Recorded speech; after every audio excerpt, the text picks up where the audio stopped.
Mana aspirasi pertanian tadi?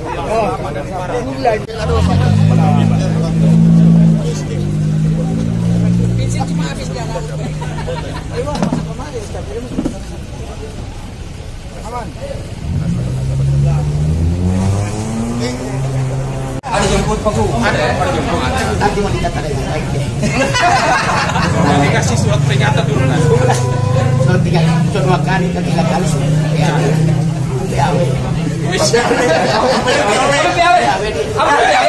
Melanggar aturan. Tapi itu saya ceritakan itu lagi.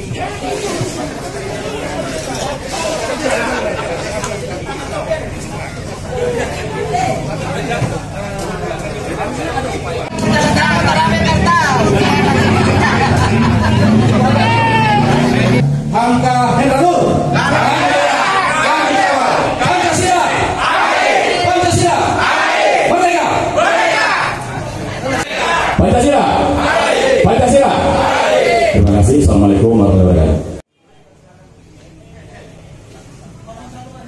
Bismillahirrahmanirrahim. Assalamualaikum warahmatullahi wabarakatuh.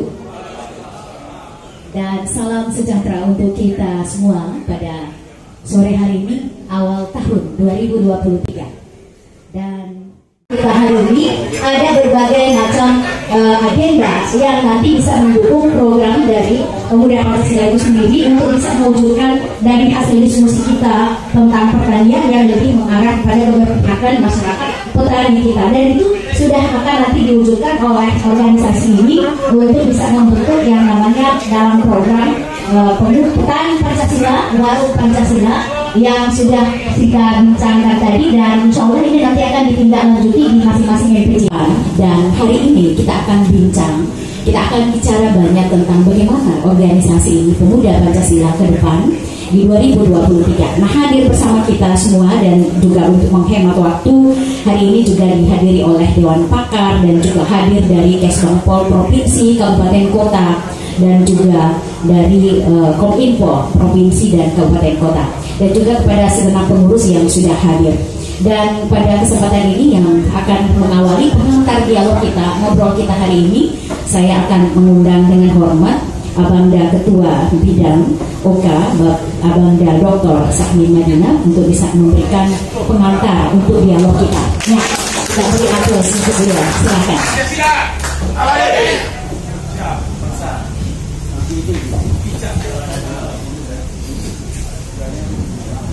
Bismillahirrahmanirrahim. Sebelum semua ini kita dengan Pemuda Pancasila. Pancasila. Pancasila. Pancasila. Terima kasih. Assalamualaikum warahmatullahi wabarakatuh. Alhamdulillah, syukurillah, ya sallallahu alaihi wa sallam, Muhammadar Rasulullah, wala haula wala quwata illa billah. Yang saya hormati Bapak Gubernur Gorontalo, Ketua Majelis Pertimbangan Organisasi Pemuda Pancasila Provinsi Gorontalo, Dr. Insinyur Hamka Hindanul MSI. Terima kasih Pak Ketua. Yang saya hormati Ketua Majelis Pimpinan Wilayah Pemuda Pancasila Provinsi Gorontalo, senior kita Dr. Andus Afandi Wilayah MM, dan yang saya hormati senior kita, tokoh atau sebagai sepupu kami dari Majelis Pertimbangan Bapak Adhan Dabea Eksosena. Terima kasih Pak Adhan, senior kita. Wabil khusus Ketua-Ketua MPC Pemuda Pancasila Kabupaten Kota Provinsi Gorontalo dan seluruh kawan-kawan pengurus majelis wilayah. Singkat saya menyampaikan bahwa alhamdulillah hari ini acara ini adalah gagasan dari ketua dan majelis, dan beliau inginkan kesederhanaan kita untuk duduk bersama-sama ngobrol santai. Yang kedua, tentunya dalam diskusi ini kita mulai dari awal tahun, nanti beliau akan sampaikan program-program kerja beliau yang tentunya sudah disepakati dan sudah direstui oleh Majelis Pimpinan Nasional. Abadi. Pancasila. Abadi. Pancasila. Abadi. Assalamualaikum warahmatullahi wabarakatuh. Waalaikumsalam. Yang saya hormati Bapak Penjago Bapak Dr. Hamka dan rekan-rekan pemuda Pancasila di seluruh provinsi Gorontalo. Dan tak lupa juga buat senior kami, Bapak Adhan Tabea. Maju Pak, siap mendukung.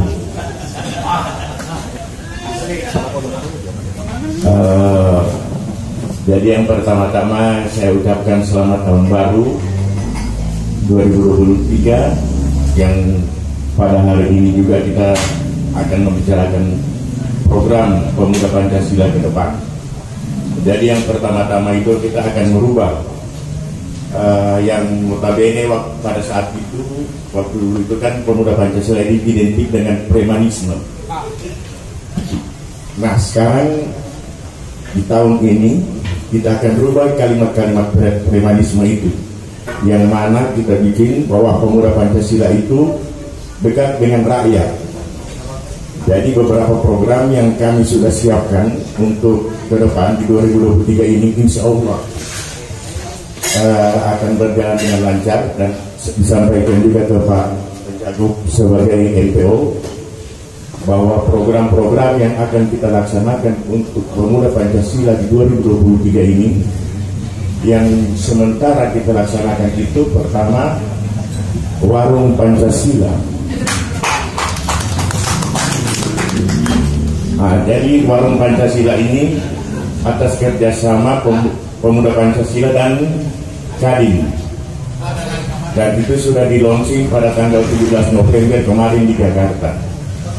Jadi saya sebagai ketua terpilih sudah melobi di Jakarta untuk mendapatkan sebanyak 10.000 warung Pancasila,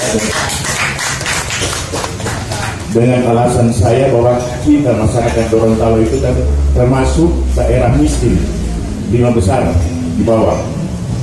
Jadi dengan kemiskinan itu kami berangkat ke Jakarta, menghadap ke Sekjen dan petinggi-petinggi di sana untuk melobi itu. Dan program kami berikutnya adalah Petani Pancasila.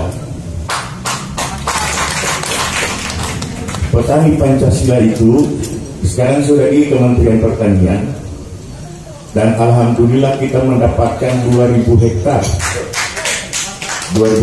dan itu insya Allah akan turun di bulan Februari, ini, yang akan dibantu dari pemerintah, dari kementerian itu bibit dan perontok, mesin perontok. Di dalam 2.000 lahan pertanian itu kita mempekerjakan 8.000 petani.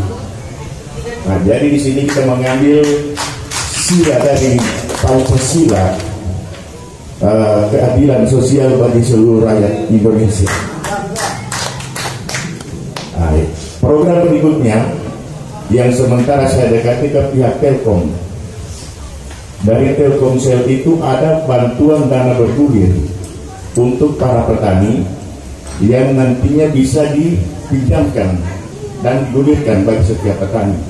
Jadi dalam hal untuk pembibitan dan pupuk, kemungkinan para petani yang akan kita bantu akan terbantu dengan bantuan dari Telkomsel yang sedang kita lobby sekarang ini. Tinggal dipermantap saja. Yang terakhir, kami rencana akan mengadakan pelantikan seluruh MPW di Provinsi Gorontalo ini dan menghadirkan Bapak Ketua Umum yang insya Allah kita sudah sementara lobby di bulan Februari juga, sekalian akan penanaman pertama petani kacang, dan laporan ke Pak Bu. Kami juga sudah laporkan ke Kepala Dinas Pertanian, kemungkinan beliau akan membantu traktor untuk para petani. Terima kasih. Assalamualaikum warahmatullahi wabarakatuh. Waalaikumsalam warahmatullahi wabarakatuh. Tepuk tangan untuk kita semua. Ya, luar biasa Pak Ketua sudah menyampaikan beberapa hal ke depan terkait program-program, dan ini keberpihakannya jelas untuk juga membangkitkan ekonomi masyarakat Gorontalo. Pak Gul, Ketua Bangga kita, Dan nanti sebentar kita akan dengarkan bersama bagaimana komitmen pemerintah provinsi dalam hal ini untuk bisa mendukung program-program yang sudah disampaikan. Untuk itu saya akan mempersilahkan kepada Abanda Insinyur Hamka Hendra Nur PhD selaku NPO organisasi untuk bisa menyampaikan beberapa hal, pandangan ataupun harapan beliau ke depan pada organisasi ini. Ya, silakan Bang. Terima kasih Mbak Lila. Bismillahirrahmanirrahim. Assalamualaikum warahmatullahi wabarakatuh. Pancasila. Pancasila. Pancasila. Terima kasih yang terhormat Pak Ketua, Pak Afandi Laya, atau kita lebih kenal dengan Pak Haji Pepeng, sebagai Ketua Majelis Pimpinan Wilayah dan pengurus pimpinan daerah sampai dengan cabang yang ada di sini yang saya hormati, yang tidak bisa saya sebutkan satu persatu. Kalau di Pancasila itu, di PP itu yang penting ketua. Ini ketua semua, para ketua. Kira-kira begitu Om Ade ya. Dan yang kita banggakan bersama senior kita Pak Ade, Pak Ade ya, di Telukama beliau. Gubernur nggak boleh bilang maju, walaupun ketua MPO, karena print ini kalau ada Bawaslu ini nanti bahaya. Kalau ketua MPW boleh. Bapak Ibu sekalian yang saya hormati, pertama-tama saya ingin menyampaikan bahwa saya ingin bicara soal internalitas daripada pengguna Pancasila. Karena kemarin kita sudah diskusi habis tentang akhir tahun dengan KD. Jadi sudah bicara semua pakar, semua di situ berkumpul. Jadi saya pikir tidak saya akan mengulangi lagi beberapa kuat capaian pemerintah yang kita lakukan pada 7 bulan terakhir. Yang pasti ekonomi sudah mulai bergerak dan kita dapat menahan tingkat inflasi dari 5,7 di nasional itu kita pada posisi 5,4 dan kita 10 besar di Indonesia. Kemudian kita Provinsi Gorontalo mendapatkan apresiasi dalam soal pengelolaan keuangan terbaik. Ini dibuktikan dengan 2 kali kita mendapatkan dana transfer DG oleh Kementerian Keuangan. Dan banyak beberapa program, tapi saya tidak akan membahas itu. Saya ingin lebih mendukung terhadap apa yang disampaikan oleh Pak Ketua. Bapak Ibu sekalian, saya sedikit aja Om Ade. Saya itu hanya 2 yang organisasi yang saya tekuni, 3 mungkin barangkali, organisasi mahasiswa, kemudian organisasi keagamaan Muhammadiyah, dan ini yang ketiga, Pemuda Pancasila. Waktu mahasiswa di HMI, kemudian setelah lulus itu ada satu lagi GPI. Saya bersentuhan dengan Pemuda Pancasila ini sebetulnya tidak secara sengaja ketika Pak Adi Aksa Menteri Pemuda dan Olahraga. Kebetulan Pak Adi Aksa penasihat Pemuda Pancasila, dan kemudian Mas Yarto ingin membuat reorganisasi Pemuda Pancasila di luar negeri, Pak Taufik.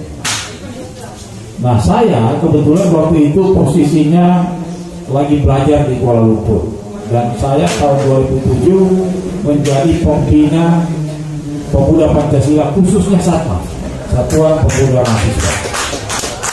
Sejak saat itulah kemudian saya menjadi anggota Pemuda Pancasila, walaupun baru disahkan oleh Pak Ketua kemarin, oleh Pak Beni dan Pak Arif diberikan nomor anggota Pemuda Pancasila. Syukur alhamdulillah.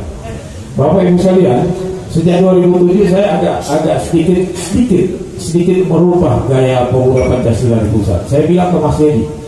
Mas Dedi ini adalah anaknya Pak Yarto, anak keduanya Pak Yarto.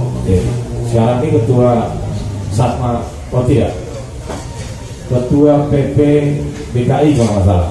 Jadi saya bilang sama dia, Adinda Ketua, kita harus merubah gaya Pak. Pemuda Pancasila itu harus merubah gaya. Nah, ketika saat itu Pemuda Pancasila mulai mereformasi diri sejak 2009-2010. Itu dibuktikan adanya pemuda Pancasila di semua strata pemerintahan, strata partai politik. Misalnya kalau kita bicara di Golkar, di situ ada Pak Jainuddin Amali, kemudian ada Pak Bambang Susatyo, ada Ahmad Doli Kurnia, siapa lagi? Di P3 ada bagi teman-teman, di PDIP ada, kemudian di legislatif ada, semuanya ada. Di Nasdem apalagi ada Pak Ahmad Ali, banyak kader-kader pemuda Pancasila. Oleh sebab itu Pak Ketua, apa yang disampaikan Pak Ketua itu, apalagi masuknya Ketua Kadin, ini anak muda yang kaya Pak, bukan cuma kaya, orang terkaya. Siapa namanya Pak Ketua? Asad Rasid. Ini anak muda wakil ketua 2 Majelis Pimpinan Pusat Pemuda Pancasila. Ini orang terkaya. Dan kalau tidak salah ini bagian Warung Pancasila ini adalah bagian program beliau. Kalau tidak salah. Oleh sebab itu saya kira Pak Ketua, dengan Warung Pancasila kemudian Petani Pancasila, kita harus memperdayakan anggota kita. Kita harus merubah yang dari put and put, tanda petik, yang ada stigma pemuda Pancasila itu adalah preman, menjadi intelektual yang berkarya untuk masyarakat. Setuju ya? Itu yang pertama. Yang kedua, kalau ke depan ini tahun-tahun politik, saya bilang Pak Ketua, kita membutuhkan banyak kader, kita membutuhkan banyak orang Pak, banyak sumber daya manusia untuk kita libatkan. Misalnya di pengamanan pemilu, ya kan? Kita bikin pemantau pemilu yang independen, boleh. PD pun membuat itu, pemantau independen dari pemuda Pancasila. Kita punya sumber daya manusia yang baik. Ada Pak Sami di situ yang menggalami soal pemilu. Pokoknya PP ini dari sajadah sampai harap jadah ada. Kalau istilah Jakarta, saya nggak tahu kalau di sini orang. Jadi yang paling alim sampai yang paling nakal ada Pak. Bayangkan aja, Bapak bisa cari di mana ada organisasi yang mengkombinasikan antara dunia akhirat Pak, yang ada di PP.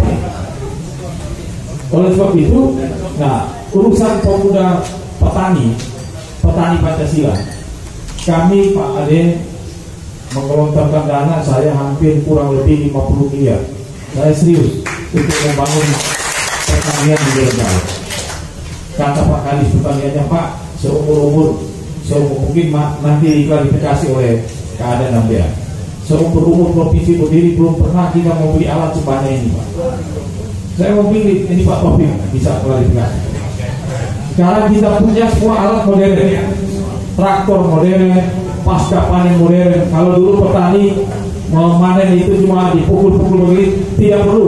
Kalau pemuda Pancasila kita tinggal asisten, kita gerakan, memanen itu dia jalan Pak. Begitu jalan padinya langsung masuk loh. Dan efisiensi tenaga 20% dan kemudian kualitas panennya 20%. Ini OB ini punya lahan tani dia sudah lebih dulu mau pinjam. Tapi saya nggak tahu cara baginya gimana. Nanti kalau baginya ke PP aja, cocok ya? Nah, cocok. Biar ada uang kas. Bapak jangan pinjam aja, bagi juga. Cocok ya? Cocok. Oke. Ketua poni mana? Kayaknya ketua harus kasih surat peringatan kalau terlambat ini. Oleh sebab itu, Bapak Ibu sekalian, kita ada beberapa fasilitas ekonomi yang ada di Gorontalo. Bahkan Sekjen pusat itu pengusaha. Di mana-mana punya investasi batu bara. Dia punya batu bara di mana-mana. Jadi sekarang saya lihat pemuda Pancasila Gorontalo ini merubah gaya. Ini menjadi tantangan. Nah, merubah gaya itu menurut saya apa yang disampaikan oleh Pak Ketua seperti Warung Pancasila, Petani Pancasila, itu perlu kita respon dengan baik. bayangkan aja kalau ini jalan seperti warung Pancasila mengadopsi 10 warung. Kalau satu warung aja dikelola kader kira-kira 5 orang, itu 50.000 Pak tenaga kerja. Kita tidak lagi beradu lagi untuk di jalanan berebut parkir misalnya borgol mati misalnya seperti itu, tidak lagi Pak. Orang akan memandang pemuda Pancasila, mengupgrade dirinya. Inilah wajah baru pemuda Pancasila di tahun yang baru 2020. Bayangkan juga kalau petani Pancasila di 2.000 hektar butuh berapa orang itu? 8.000 hektar, 8.000 tenaga kita butuhkan, 8.000 tenaga. Bayangkan.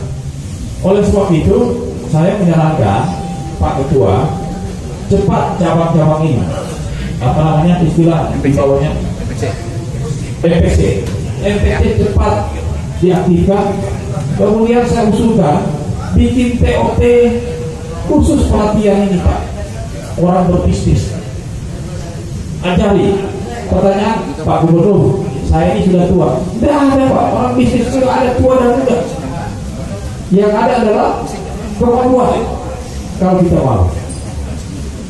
Nah ini saya kira teman-teman sekalian, kalau kita bisa merubah gaya ini, saya yakin, aku yakin saya, pemuda Pancasila akan jadi besar di Provinsi Gorontalo. Amin. Amin ya. Yang kedua, barangkali perlu dibikin pusat-pusat pelatihan Pak, pelatihan di bidang perikanan, pelatihan di bidang pertanian, dan pelatihan di bidang-bidang yang lain. Bapak Ibu sekalian, kita harus antisipasi potensi tambang emas kita Pak. Bapak saya ini kebetulan ini Pak Gubernur Bangka Belitung itu lagi Dirjen Pertambangan. Kebetulan istrinya itu orang Gorontalo. Habibie dulu kalau itu tinggal di rumahnya Pak, di istrinya Pak Ridwan. Ya Pak Taufik ya. Istrinya Pak Ridwan itu Habibie di Bandung. Saya bicara dengan dia bilang Pak, luar biasa, saya terkejut melihat potensi tambang emas di Gorontalo. Jadi tambang kita itu Pak lebih besar dari Freeport. Kan tidak terbayangkan kan buat kita. Nah ini yang harus disiapkan juga Pak Ketua. Teman-teman harus siap. Ketika terjadi perkembangan di Gorontalo, maka kita harus siap. Nah kesiapan itu menurut saya ada pada pemuda Pancasila. Kita ambil area-area itu. Selamat datang Pak Ketua. Waalaikumsalam. Ketua MPC cabang jauh di luar negeri. Saya kira kita siap ya untuk itu ya. Insyaallah, saya kira itu pengantar dari saya, dan mudah-mudahan kalau ada, saya ingin mengatakan bahwa pemerintah provinsi mendukung dan Made, kata Pak Ketua, kata Pak Samin, pertama kali pemuda Pancasila menginjakkan kaki di rumah dinas, di aula rumah dinas. Bukan cuma pemuda Pancasila, sekarang semua organisasi yang ingin bikin kegiatan silakan aja Pak kegiatan. Kita punya aula yang bagus, bisa kita manfaatkan. Karena itu uang rakyat, jadi kita harus gunakan. Dan untuk jadi ramai Pak, kalau semua berkegiatan di situ, kemudian akan bagus menurut saya. Saya kira ini yang bikin saya bisa saya antarkan ke teman-teman sekalian, dan saya kira lebih banyak kita diskusi kira-kira apa yang akan diberikan masukan buat kami pemerintah, dan sebaliknya apa yang pemerintah berikan buat pemuda Pancasila untuk kita bisa berkolaborasi ke depan. Terima kasih. Assalamualaikum warahmatullahi wabarakatuh. Waalaikumsalam warahmatullahi wabarakatuh. Sekali lagi kita berikan aplaus kepada abang-abang kita. Luar biasa, itu adalah bentuk apresiasi Pak Ketua ya MPU dalam hal ini, dan untuk progres ke depan sebagaimana yang sudah.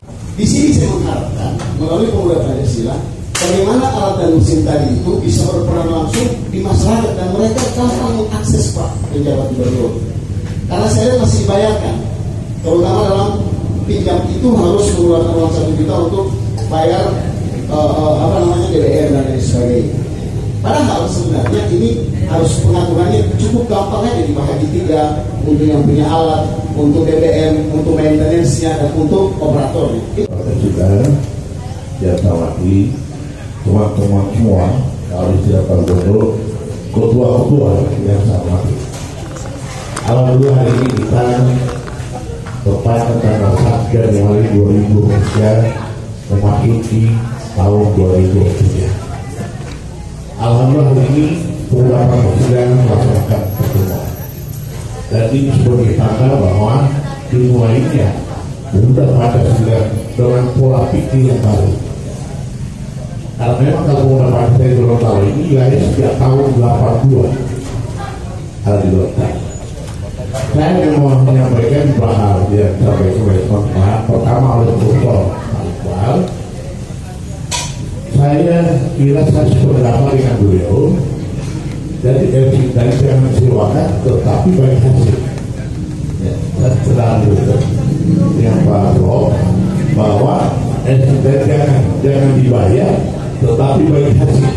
Kira itu paling banyak. Yang berikut, kalau memang bicara pertanian tadi sudah sampaikan Ketua KPW, memang satu program yang sangat menarik. Ya. Kenapa? Karena kalau kita bicara kondisi yang ada di Gorontalo ini, bahwa pertanian sebenarnya membantu rakyat Gorontalo pada saat kita pandemi. Justru pertaniannya, tetapi kurang perhatian. 2022 pertanian cuma dapat anggaran 10 miliar. Alhamdulillah tadi Pak baru sampaikan ada kurang lebih 50 miliar tahun 2023. Karena memang pertanian itu yang menarik. Ya. Karena kalau fokus pada pertanian, di situ tidak ada tidak dapat di situ. Di situ persoalan. Sehingga orang tidak tertarik. Oleh karena itu, saya sangat mau apresiasi apa yang disampaikan pejabat tadi, ada kurang lebih 50 miliar. Apalagi itu dan apa yang disampaikan oleh Ketua NPB, bahwa insya Allah akan ada Pancasila itu, petani Pancasila, uang Pancasila, seperti ini tanah kita di dalam merubah pola pikir sebagaimana harapan Pak Pejabat tadi.